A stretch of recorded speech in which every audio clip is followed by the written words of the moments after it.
तमाम नेताओं से जवाब मांग रहे हैं। आज हम आपको दिखाएंगे कि उदयपुर की जनता आखिर सोचती क्या है। आज उदयपुर से देखिए मरुधरा का मूड क्या है।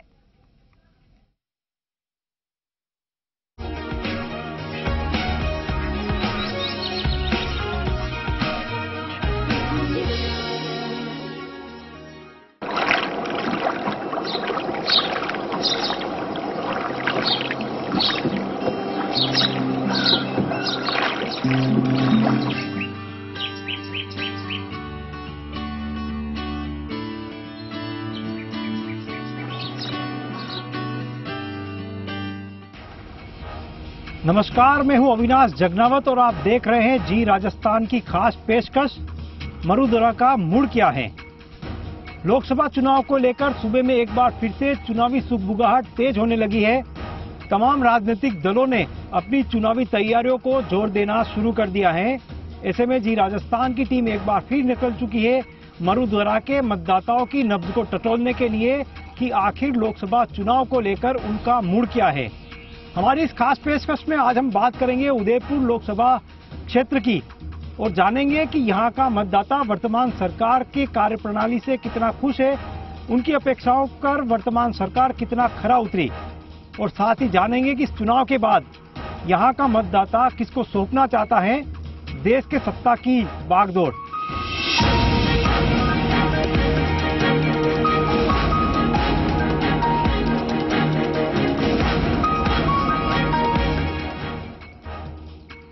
उदयपुर का यूथ हमारे साथ है। युवाओं ने 2014 में बड़ी संख्या में वोटिंग की और नरेंद्र मोदी को सत्ता में बिठाया कि वो उनकी अपेक्षाओं पे खरा उतरेंगे। एक समय था 2013-14 में बड़ी संख्या में युवा देश की सड़कों पे उतरा हुआ था, काफी अपेक्षाएं थी। वो गुस्सा चुनाव में युवाओं ने दिखाया और एक तरफा भारतीय जनता पार्टी को जिताया और नरेंद्र मोदी को सत्ता पे बिठाया। एक बार फिर से चुनाव आ रहे हैं, क्या मानते हैं कितना खरा उतरी है सरकार और यूथ जो है वो किस तरह से देख रहा है? देखिए, सरकार में जिस प्रकार से काम हुए हैं, पहली बार किसी प्रधानमंत्री ने लाल किले पे खड़े होकर शौचालय की बात की है, महिलाओं के बारे, महिलाओं के सम्मान के बारे में सोचा है, क्योंकि महिलाओं को खुले में शौच जाना पड़ता था। ये उस प्रधानमंत्री की सोच है जिन्होंने लाल किले पे खड़े रहकर शौचालय बनवाने की बात की है और कई हद तक उन्होंने कार्य किया भी है। उन्होंने सफाई व्यवस्था की जो बात की है, आज हमें शहर स्वच्छ नजर आते हैं, वो इस प्रधानमंत्री की देन है। लेकिन हाँ, कुछ योजनाएं चली स्किल इंडिया करके, जो युवाओं को अपने डेवलप करके काम धंधे दिलाने की जो बात कही थी, कहीं न कहीं इसमें मतलब कमी रही है, जो युवाओं तक पहुंच नहीं पाई है। वो चीजें पहुंची है लेकिन वो मतलब युवाओं को बताने में असक्षम रहे हैं कि कैसे इसको इम्प्लीमेंट करना है। क्या कहेंगे, 2019 फिर से चुनाव आ रहे हैं, कितना खुश है युवा?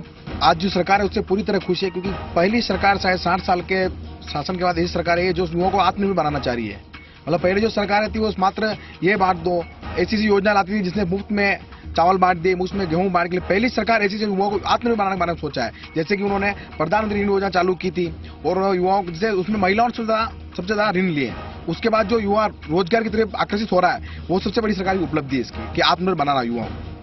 क्या लड़कियां आप सुरक्षित मानते हैं आप अपने आप को? जी बिल्कुल, जैसा कि भैया ने बताया अभी कि लाल किले पे खड़े होकर उन्होंने शौचालय की बात की थी। आज जगह जगह ग्रामीण क्षेत्रों में भी शौचालय बनवाए गए हैं और जिनके घर नहीं है वहाँ पे घर भी बनवाए गए। और जैसा कि स्वच्छता अभियान चलाया गया था डूंगरपुर, मैं खुद डूंगरपुर एरिया से बिलोंग करती हूँ, वहाँ पे अभी इतनी स्वच्छता है कि स्वच्छता में डूंगरपुर सर्वश्रेष्ठ स्थान पर, फर्स्ट स्थान पर है।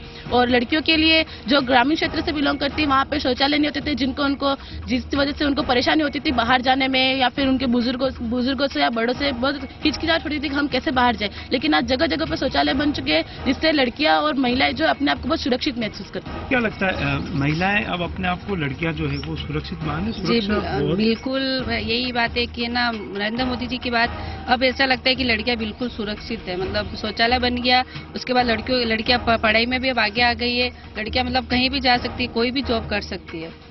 लेकिन आज का युवा एग्रीकल्चर को लेके, किसान को लेके भी सोचता है। आज से पहले लोग किसान के बारे में, उसकी फसल के बारे में सोचते थे, लेकिन आज का युवा सोचता है कि किसान के एक उत्पादन के साथ साथ उसकी जो आय है वो कैसे बढ़े, इसके बारे में सोचता है। और आज का युवा कुछ विषयों को लेकर बहुत चिंतित है और उसकी एक आशाएं सरकार से होने वाली है कि आने वाले समय में कम से कम कुछ चीजों से हमें मुक्ति मिलनी चाहिए। आज का युवा ये नहीं चाहता कि गरीबी हटाओ, वो चाहता है इस देश में कोई गरीब नहीं होना चाहिए।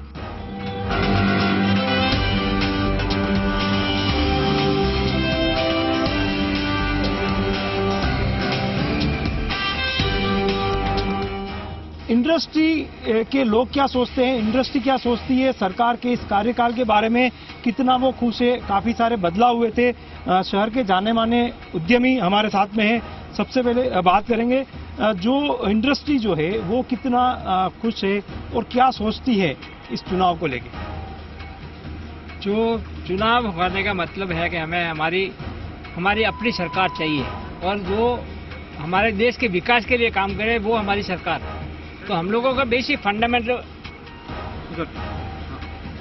फंडामेंटल चीज ये है कि देश के विकास के लिए जितना इन्वायरमेंट अच्छा होना, जितने पेड़ पौधे वृक्ष वातावरण होना, उतना मिनरल ही होना, तो ही किसी भी देश का विकास होगा। यदि मिनरल नहीं है उस देश का विकास नहीं हो सकता। दूसरा, पूरे वर्ल्ड में हमारे यहाँ मैकेनाइज सिस्टम नहीं है, टोटली मैनुअल सिस्टम है।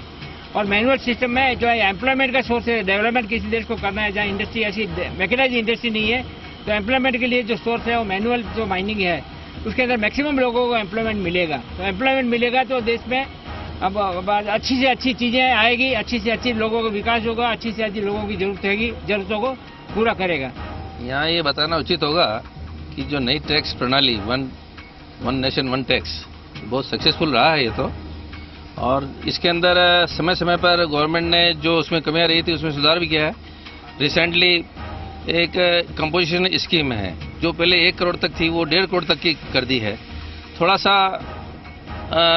छोटे व्यापारियों के लिए भी एक सुविधा कर दी, पहले 20 लाख तक था, अब 40 लाख तक वो अपना बगैर रजिस्ट्रेशन कराए टैक्स दे सकते हैं। हम चाहेंगे कि साहब की नई सरकार जो भी आवे या वापस यही सरकार रिपीट करे, इसमें और जो गुंजाइश है ठीक करने की, जैसे कि 1.5 करोड़ का जो टर्नओवर है ये केवल स्टेट के अंदर बिजनेस करने उस पर अलाउड है, जबकि ये पूरे कंट्री के लिए ओपन होना चाहिए कि वो 1.5 करोड़ का टर्नओवर भले से राजस्थान में करे या आउट ऑफ राजस्थान करे, उन पर लागू होना चाहिए। मैं जो आगे आने वाली नई सरकार है उससे ये आशा करता हूं, जो अभी की सरकारों ने जो नए नियम बनाए हैं कि 50 साल के अंदर लीज गवर्नमेंट की हो जाएगी, लीज उसको ऑक्शन करेगी। आज मैं बताना चाहूंगा 30-40 साल तक हम लोग लेबर से काम किया, 2-4-5 साल हमको मशीनरी से डेवलपमेंट करने के लिए लगा।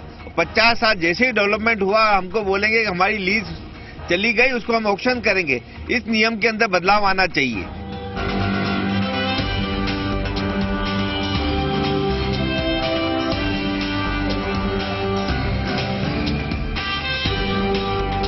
एडवोकेट क्या सोचते हैं 2019 के चुनाव के बारे में, सरकार के कार्यकाल के बारे में बात करेंगे। हमारे साथ में बार एसोसिएशन के अध्यक्ष हैं। अध्यक्ष जी, क्या सोचता है वकील तबका, सबसे पढ़ा लिखा वर्ग जो है वो समाज का कहलाता है, इस पूरे वकील तबका ये सोचता है कि हिंदुस्तान के हर नागरिक के मानवाधिकारों की सुरक्षा होवे, उसको समय पर शिक्षा मिले, समय पर चिकित्सा मिले एवं समय पर रोजगार मिले तथा उनके मानवाधिकार मूल्यों का हनन नहीं होवे। आज हम जिस क्षेत्र से बिलोंग करते हैं वो दक्षिणी राजस्थान है। यहाँ की पॉपुलेशन की जो आर्थिक इनकम है वो कम है। यहाँ पर माइनिंग का बहुत बड़ा सोर्स है, परंतु यहाँ पर जो लिटिगेशंस फाइल होते हैं इसके संदर्भ में न्याय का विकेंद्रीकरण अभी तक नहीं हुआ है। जो योजनाएं राज्य सरकार बनाती है चाहे केंद्र सरकार बनाती है, वो आम जन तक इन भ्रष्ट अधिकारियों की वजह से आम जन को इसका न्याय नहीं मिल रहा है, जिससे कहीं न कहीं ग्रामीण अंचल का जो मतदाता है वो इससे खपा है। और इसके लिए माननीय प्रधानमंत्री नरेंद्र मोदी जी के आने के बाद में निसंदेह इस देश के अंदर एक ऐसा वातावरण बना है कि गरीब से गरीब तबके के व्यक्ति को जो सरकारी सहायता मिल रही है तो वो निसंदेह उसके सीधे अकाउंट में जा रही है।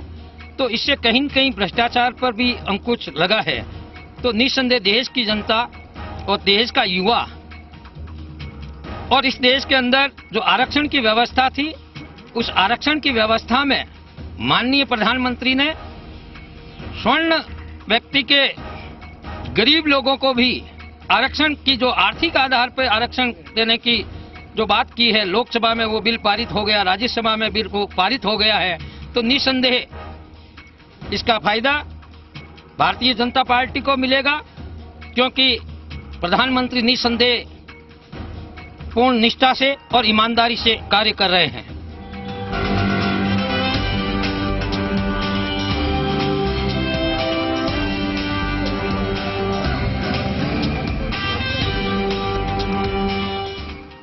तमाम वो जो चाहे कम से कम विकास जो हुआ है वो इनके क्षेत्रों में होता है। सरकार का दावा रहता है कि हर तबके तक और अंतिम तबके तक विकास की धारा पहुंची है। हकीकत जानेंगे, यहाँ पे कुछ मजदूर आए हुए हैं, उनसे बात करूंगा। कहाँ से आए हो आप भाई साहब? और अब चुनाव वापिस आ रहे हैं तो विकास कह रहे भाई बहुत हुआ है, तो क्या कहना है आपका? भाई हमारा कांग्रेस टाइम में विकास हुआ था, हो रहा है। अभी बीजेपी टाइम में नरेगा काम कुछ काम नहीं चल रहा और सड़कें भी, सीसी रोड भी नहीं हुआ, जैसा ही पढ़ाई है। नहीं, हमारा तो कांग्रेस ही है, कांग्रेस का चलता हमारा। कांग्रेस का हमारा कांग्रेस नहीं किया अभी तक। अच्छा, नहीं किया हमारा अभी तक, कांग्रेस नहीं किया है। तो कोई जब भी लोन वगैरह हमारा कांग्रेस ने किया है। कुछ भी चूल्हा उला कुछ भी नहीं पहुंचा। जाते हैं तो पहले रिश्वत मांगते हैं, लाओ 500 1000, कोई तो कहता है 7500 रुपए दो, नहीं फ्री वाला तो कोई है ही नहीं है। सरकार का नाम हुआ है, बीजेपी का नाम हुआ है और मोदी सरकार बहुत अच्छी है हमारे लिए। और जो पढ़े लिखे लोग नहीं उनको पता नहीं कि जीएसटी लगाई है, जीएसटी से किसको फायदा है? जीएसटी से अपने को फायदा है। जीएसटी लगाई, उसने काला धन लेके आया है। जीएसटी लौट के जितना पैसा आएगा टैक्स लगा के सब वापिस अपने पास ही आएगा। तो मोदी सरकार सबसे बढ़िया है हमारे लिए। तो प्रसाद में रहता हूँ, प्रसाद से 5-10 किलोमीटर अंदर रहते हैं। फिर चलने की हमारे मतलब गाड़ी की व्यवस्था होती नहीं है। हम सुबह 4 बजे उठते हैं, हाईवे पे आते हैं, हाईवे पे फिर गाड़ी मिलती है, हम यहाँ आते हैं, पूरा दिन पर भटकते हैं, काम मिलता है कभी नहीं मिलता है। ये लोग इतने हम परेशान हैं, अभी हमें मजदूरी नहीं मिल रही है। गांव में मजदूरी चलती तो बेरोजगार वहीं यहाँ नहीं आते, बेरोजगार यहाँ नहीं आते हैं। और क्या होना चाहिए? अब चुनाव आ रहे हैं, नेताजी वोट मांगने आएंगे, क्या होना चाहिए गांव? विकास हमारा चलता है तो हमें यहाँ भटकना नहीं होना चाहिए। विकास जब होगा तो हम तो केंद्र में तो हो सकता है मोदी जी आएंगे। रेती पे से बैंड हटेगा तो मजदूर काम करेंगे, बाकी मजदूर कहाँ से काम करेंगे? चौराहे पे आके भटक के वापस जा रहे हैं, खाने को पैसा नहीं मिल रहा है। 200 100 क्या 50 रुपए भी नहीं मिल रहे हैं। बेचारी लेबर आ रही है, परेशान हो के वापस जा रही है। मतलब क्या सब कुछ है, रेती से अगर मकान बनेंगे तो लेबर काम करेगी, बाकी कहाँ से पैसा मिलेगा?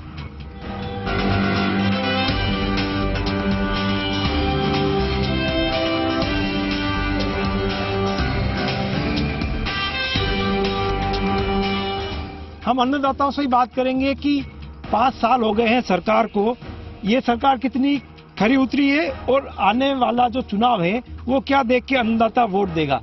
बहुत ही लंबे समय से खेती कर रहे हो आप, अन्नदाता कहते हैं, और अन्नदाता कितना खुश है? अन्नदाता इस राजनीतिक पार्टियों से ज्यादा खुश नहीं है। उसका कारण है कि फील्ड में ज्यादा कोई किसानों को लाभ मिल रहा नहीं है। उनके उपज हो रही है, उस उपज का पूरा मूल्य भी उनको पूरा मिल नहीं रहा है। देखा जाए तो आज गेहूं है 30 रुपए किलो, घर में किसान के घर के अंदर पड़ता होगा तो वो बाजार में 18 रुपए किलो में जा रहा है। इसलिए अन्नदाता दिन ब दिन पिछड़ता जा रहा है। इसके लिए सरकार को चाहिए उनके जो लागत का मूल्य पूरा का पूरा मिले, और ये जितने भी सहकारी समिति हैं इनको पाबंद करना चाहिए। ज्यादा किसानों को सहायता मिले ताकि उसमें वो नई तकनीकी से काम कर सके।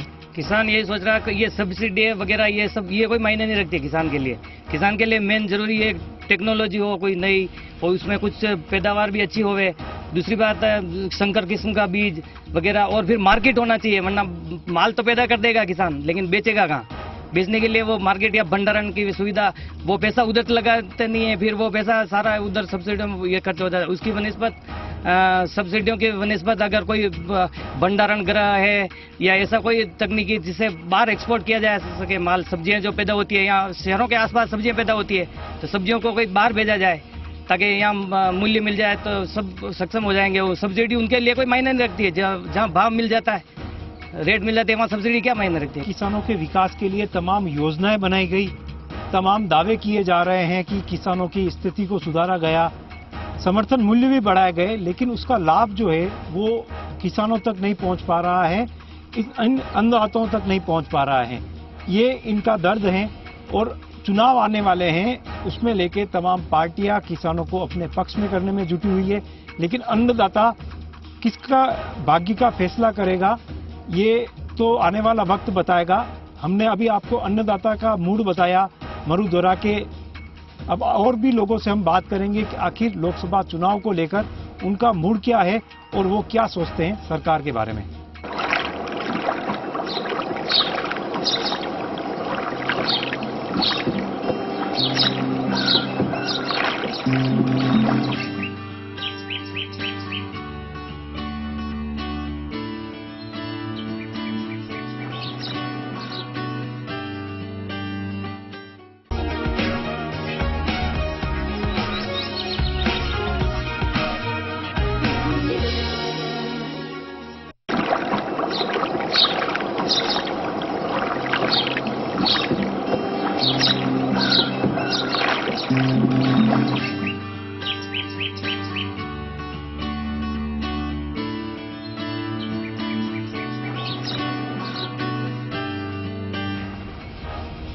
ब्रेक के बाद आपका स्वागत है हमारे खास कार्यक्रम मरुधरा क्या सोचता है।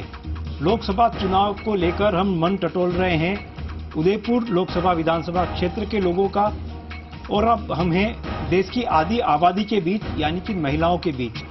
महिलाएं जो कि सरकार को चुनने में अपनी अहम भूमिका निभाती है, वो घर भी चलाती है तो देश चलाने का मादा भी रखती हैं। कितना खरा उतरी है सरकार उनकी अपेक्षाओं के ऊपर, महिलाएं क्या सोचती है, 2019 में क्या मुद्दे होंगे चुनाव को लेकर और किन मुद्दों पे वो वोट करेगी, देश की आधी आबादी से हम बात करेंगे। शुरुआत में करूंगा एक ऐसी महिला से जिनको अपने जीवन का लंबा अनुभव है, जिन्होंने परिवार चलाया है। और जी आप बताएं कि कितना खुश हैं आप सरकार से, एक लंबा अनुभव है, कई चुनाव आपने देखे होंगे, कई मुद्दे आपके सामने है, क्या कहेंगे? जो कानून बनाए हैं कि हम सीनियर सिटीजन्स को ये मतलब ये अपने को देंगे, ये ताकत देंगे या हिम्मत देंगे, या उनके जो कानून बनाए उनको वो फॉलो नहीं कर रहे हैं। उनको वो फॉलो करे और हमारी सहायता करे और मदद करे कि जो भी मतलब इससे पीड़ित है उनको जल्दी से जल्दी राहत दिलाए। बताएं मैडम कि किस तरह से 2019 के जो चुनाव होंगे, क्या मुद्दे जो है वो महिलाओं के लिए होंगे और अब तक किस तरह से महिलाओं की अपेक्षाओं पे खरा उतरी है?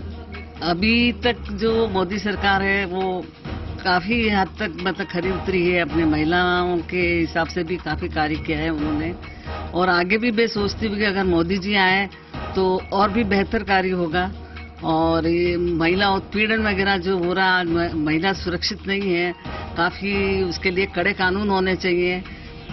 आज महिला कंधे से कंधा मिला करके चल रही है, वो वास्तव में एक सराहनीय मतलब कार्य है और उनकी सुरक्षा का पूरा ध्यान रखना चाहिए और आगे मोदी सरकार ही आनी चाहिए। तो हम चाहते हैं मोदी जी फिर से आए। काफी बदलाव हुए, नोट बदली हुई, वो बहुत बेकार रहा था। जैसे इसमें धन तो सारा चला ही गया मेरे हिसाब से, तो वो नहीं होना चाहिए था। कैसा निकला करते वो मेरे को नहीं पता भैया।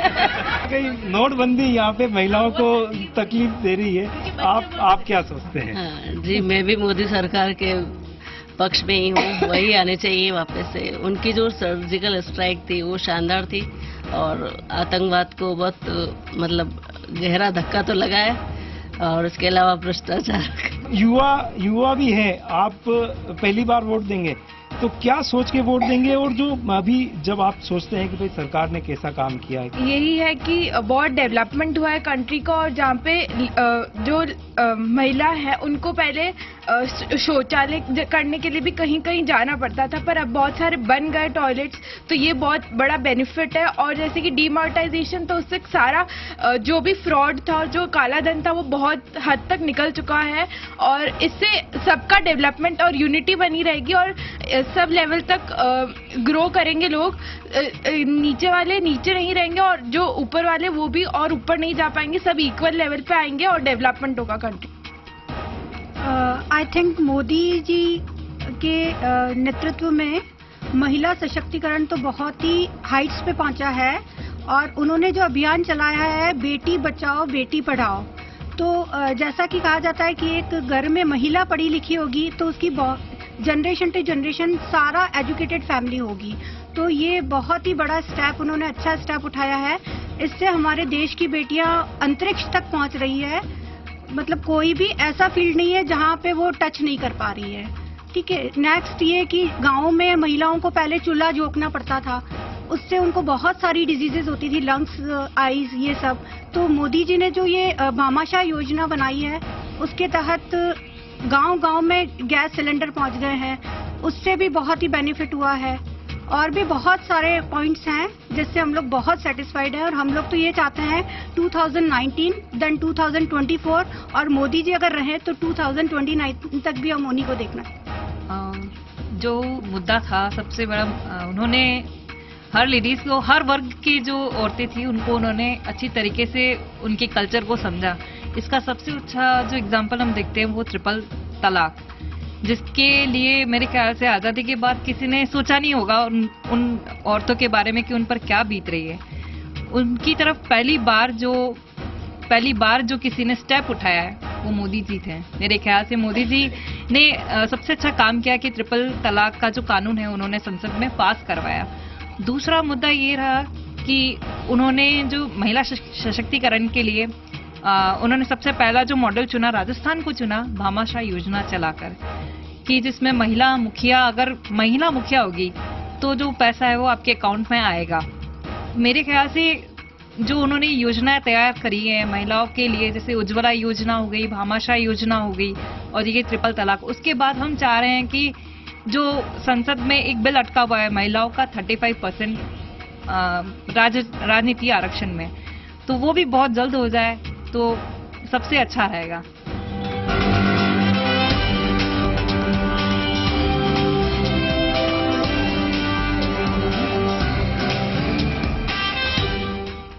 लोकसभा चुनाव को लेकर मरुधरा का क्या है मूड, इस खास कार्यक्रम में मैं हूं एक मकान के अंदर जहां पर गृहणियां हैं जो देश की आधी आबादी है और सरकार को चुनने में अपनी अहम भूमिका निभाती है।